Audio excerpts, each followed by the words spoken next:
Welcome to jQuery video series, and this is part 26, and today we are going to look into the language filter selector. Okay, and so far so many things we have done, only two are pending. Alright, so before we jump into the code, I want you to go to jquery.com/download and download the uncompressed version of the jQuery. Then next, import that file into your project directory, and then you need to reference that file into the head section of your HTML document.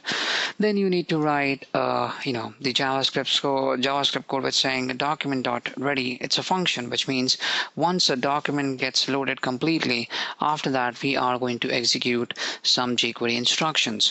Right, so what we have here is we have one h2 tag at the top, second h2 tag at the bottom. We don't need the input element, so I'm taking out. And then we have two div tags, and within that we have three paragraphs each. Okay, so but the important thing to notice over here is all the div tag, two, right? They have an attribute called as a language, and it specifies this is English US and this is ENGB. It means it's UK, right?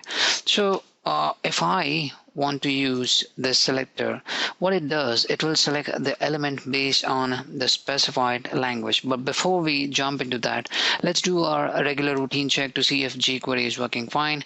So let's preview that. It should select both the H2 elements. Okay, so jQuery is good, and now we are going to use the language filter by saying I'm going to use language, and then you need to specify which one you want to choose. So EN-US.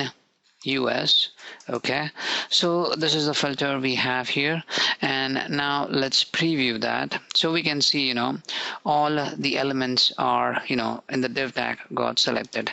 Let me try something like this. So it will select only the div tag and it should work, and indeed it works fine. So right over here the problem was I wasn't specifying the scope, and the lang was here. So within that, as much as elements were inheriting that, they got picked up. So this is the correct way to do it. So I'm saying onto the div, find all the div tags which has a language filter, and it should be en.us.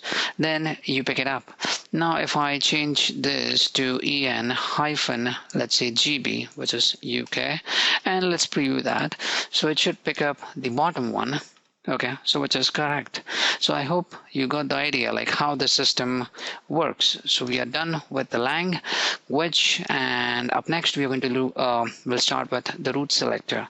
So thank you for listening. Good night and take care.